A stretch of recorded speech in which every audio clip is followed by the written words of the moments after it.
Nobody Brand new by likes me. 50 Cent.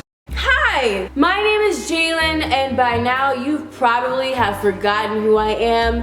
If we're gonna be real here, I've been having several problems. I'm pretty sure I've been going crazy. Nothing I'm doing makes sense, and I just really feel like I'm fucking up everything. But I'm fixing it, I'm on the way, and I'm back on YouTube, and I'm gonna come back stronger than ever. I do fortunately have some exciting things that I'm coming out with. At this point, I'm really just about to start doing me, like doing me 100%, not really giving a shit, just doing what I want to do. That's really what I'm gonna do with this channel. I figured out where I'm gonna be moving to. I'm gonna be moving to Los Angeles. Yeah, that's very far. I live on the East Coast in little old Maryland, so I mean, we gonna see how this works. Y'all, look at this. This is a wig right now because listen, like I've tried to do my hair and it just wasn't working. I totally messed up my hair, so I was like, you know what, I'm gonna get a little ratchet. I'm gonna braid up my hair, put on a wig cap, and then put on this wig, and hopefully it flows. So if you see this like one braid looking like this, that is what that is. So I don't want to see nothing in the comment section talk about, oh, I already know. I already know it was intentional, it was purposeful. Okay, thanks. Let's go to the main point of this video right now, and I'm gonna be honest with you, I don't even know the main point of this video right now. I just said to myself, you know what, I'm gonna get in front of this camera and start talking. I'm in a semi-good mood, I got some sleep last night, and I'm gonna sit here in front of this camera and I'm gonna do what I know to do best. What this video is gonna be about, who the fuck knows? We're gonna figure out, right? Because we gonna talk. Thanks very much. Have a good day. This is just gonna be me rambling about my lucid dreaming and sleep paralysis experiences. I've never really exposed the weird shit part of my personality. I do go through a lot of weird stuff that I don't tend to talk about in public. Lucid dreaming is a beautiful experience. Sleep paralysis is a terrible experience. I've experienced sleep paralysis way more than I have ever experienced lucid dreaming. I probably have had 2 lucid dreams, and I've had sleep paralysis at least 13 times now. You don't know what the heck I'm talking about? I'll try my best to explain right now. Sleep paralysis is basically this phenomenon where you're either falling asleep or you're waking up from your sleep, and while that event is occurring, you literally feel paralyzed. You're asleep, you're laying down in bed, and you know that you're awake, you're conscious, you can hear your thoughts in your head, but you cannot move your body. And a lot of times people say that they often feel like they can't breathe, or it's hard to breathe. There's like an evil presence in the room. You can see like a demon or like a dark figure in the side of the room, and it's getting closer and you're panicking. And let me tell you, sleep paralysis is not a fun thing whatsoever. I hate it whenever I have it. I usually only have sleep paralysis when my sleep schedule is just fucked up, or if I don't get enough sleep. Like that's literally why I'm like, sleep is so important to me, because I am one of the people that can have reoccurring sleep paralysis events. On the other side, we have lucid dreaming. Sleep paralysis occurs when the steps taken to fall asleep don't happen correctly. When you go to sleep, basically your body paralyzes itself so that, you don't act out your dreams. If you're running like Usain Bolt in your dreams, you're not gonna pop out of your sleep and while you're sleeping start running like you are in your dream, because of this thing that paralyzes you. I'm pretty sure it starts with an A. I think it's called atonia. Your body literally paralyzes you so that you don't act out your dreams. So if you're punching the shit out of somebody in your dream, that atonia is gonna kick in and be like, oh no, boo boo, so that you won't punch the shit out of your boyfriend that's sleeping next to you, whoever sleeps next to you, who are in the other room. People can be crazy. People have crazy dreams, y'all. Sleep deprivation, stress, migraines, all that can lead to sleep paralysis. Now the part that I love, lucid dreaming. When I first heard of lucid dreaming, I was completely turned off by it. I saw on Twitter, I think, a little description of what lucid dreaming was. I remember just being very judgmental about it and very scared of it. At the age I was when I saw this, my mind wasn't open to a lot of things. So when I saw lucid dreaming, I was like, oh, that's the devil's work. I never really accepted it as something that I could have. Lucid dreaming basically is when you are in control of your dream. You are asleep, you went through the sleeping process correctly, you're conscious in your dream. You don't necessarily understand it all, but you have all the control that you need. When I first lucid dreamed, I didn't try. It just happened to me. I'm gonna talk about my best lucid dream experience and my worst sleep paralysis experience. I guess I could talk about my lucid dream first. When I first lucid dreamed, it was unintentional. I totally did not like, I was totally turned off by lucid dreaming because I didn't understand it and I thought it was weird. I was at school and I remember I was just having the worst day. Like it was like the worst week of my life, really. Very on edge. My YouTube channel was dying and I was just like, I felt overall like as a failure, and I was very tired. I have a lot of animals, so if you just see tails wagging around, it's okay. I had a conversation with my parents and I remember I expressed to them how down I was feeling, everything that was happening in my life in general. And I remember my parents just telling me like, everything is going to be okay. You just have to believe in yourself. You have to believe in the journey and not the destination. Fall in love with your journey and never stop. And then I just happened to open a fortune cookie at the dinner table, and the fortune cookie said, hold on, your time is coming. Something like that. So, you know, of course I was like, that's weird, but hey, I like it. That's cool with me.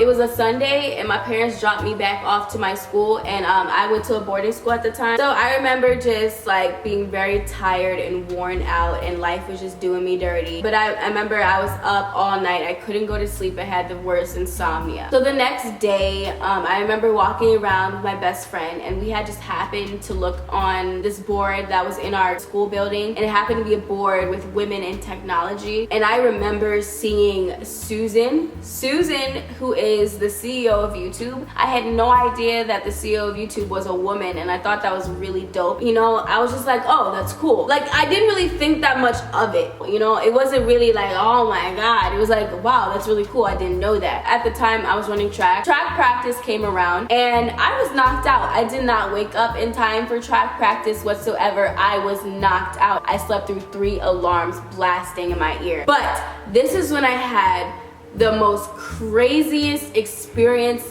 when it comes to dreams ever in my life. This dream right here really opened up that possibility that life and reality is not what it seems. There's more to life. There's more to reality that we as humans don't understand. Some of us are literally just scratching the surface of what life and what power we have within ourselves. I've never done drugs a day of my life. I was never the type to do like acid, LSD, tripping and stuff like that. Was never me. I remember like being in my dream. I was in my room, right? And all I saw was like colors dripping. It went back and forth between a point of view of me looking at myself and me looking as if I'm looking through my own eyeballs. But I remember seeing myself flying around my room, and I was telling myself where to go, y'all, because when you're lucid dreaming, you're conscious.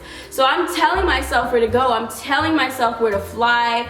I felt so free. And then I remember looking outside the window, and I remember seeing all those people, yes, all them little hating hoes that were talking bad about me.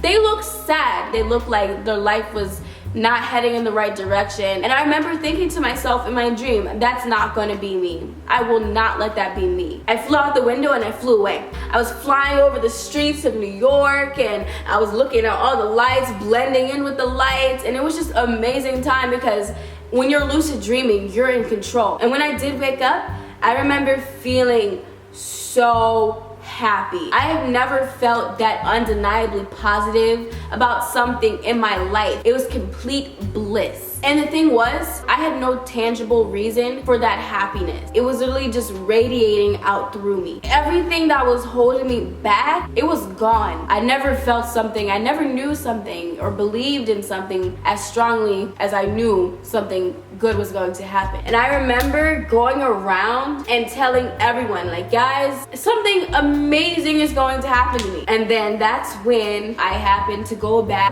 down to my school building, and it was like at nighttime.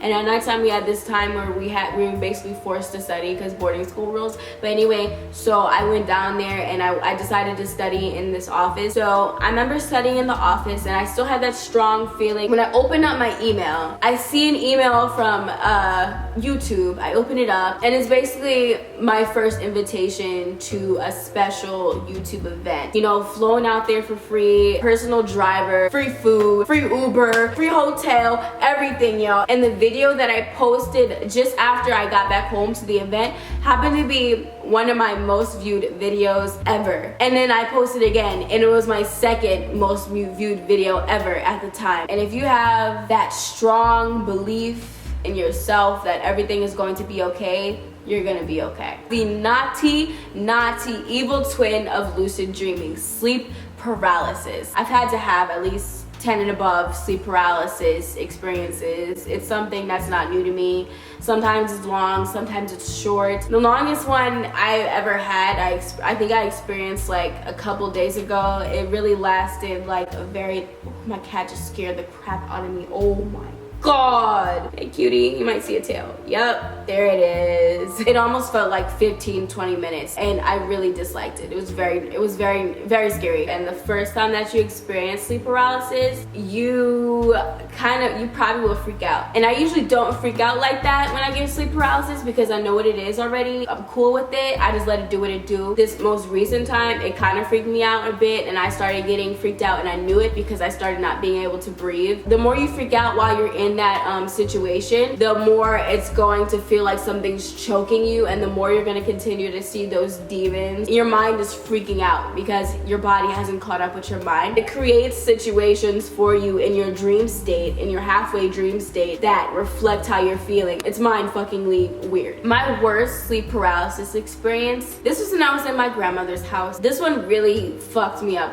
for a little bit because it felt so real. Some of you guys may know, most of you guys probably won't because this was a very early video that I posted. I used to struggle very much with depersonalization, a disorder, but it's a feeling of detachment, strong detachment. This is gonna sound crazy, nuts, but depersonalization, it makes you feel like reality isn't reality. Reality is a dream, and not a good dream. You know, you can look around you and everything feels fake. You can't explain it, put words to it. The way you move your body looks fake to you. You can look at yourself in the mirror, and I know that's me, but I don't feel like it's me. And let me tell you, that is one of the most bizarre feelings that I can't even explain to you. There's a lot of stuff that goes on up here, you know, in my brain. Usually it's very unexplainable, so I don't know. I think I'm like a magnet for this kind of stuff. It's very bizarre. I wouldn't wish it on my worst enemy, and it really takes a strong person to overcome it because some people will just assume that they're crazy and will just go on a downward spiral and will literally sit under the shower for hours trying to feel because they've lost touch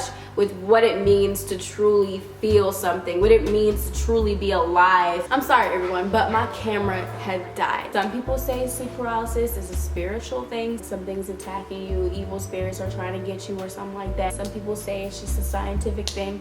I personally believe it's a mix of both. When you're going through sleep paralysis, you're not in control of it. It's just something that happens to you and you just have to let it subside. Bring the camera closer because everybody just got home. I don't want to talk all loud. I usually start trying to move my body and like trying to yank myself back into reality, but yeah, it usually doesn't work. It just does what it wants to do till you get to the end. You just gotta take it, you know, gotta deal with it. Like I said before, I was explaining to y'all about what depersonalization is. Now, in this particular dream of mine, it was kind of like an experience of like dying and then waking up, but you're not really awake, but then you die again and you wake up, but you're not really awake, and you're dying again, you wake up and you're not really awake. Every time you think you wake up and you're in reality, that's not the case. It had aspects of evil in it. Like I remember the whole scheme of it. It was red, like there was a red undertone. Also, it was very dark, and the whole aspect of the dream was basically that I was stuck in this depersonalized state. It kind of felt like I was in hell, not gonna lie to you, and it was just a repeating cycle of being trapped in that strong depersonalized state and feeling like I was dying at the same time. And when I finally woke up from it, it was like I was so hot and I was breathing heavy. I was like gasping when I woke up, and I was so excited because I finally made it back to reality. Sleep paralysis, not a good feeling. It's not something that anybody looks forward to. Let me at least try to hide this, okay? Y'all like this hair color or what? Okay, so that is the end of my video. Comment down below if you have ever experienced either sleep paralysis or lucid dreaming, and like tell us about that experience below. Also, if you have experienced sleep paralysis, comment down below your best ways to get out of sleep paralysis, because I know that's something that a lot of people struggle with. Yeah, I'm excited to be back. I'm coming to YouTube. You know, I had a whole Snapchat rant, but you know, I'm back. I am back, I'm good, and I can't wait to start posting for you guys. So I'll see y'all later. Y'all see me later. Yeah, peace.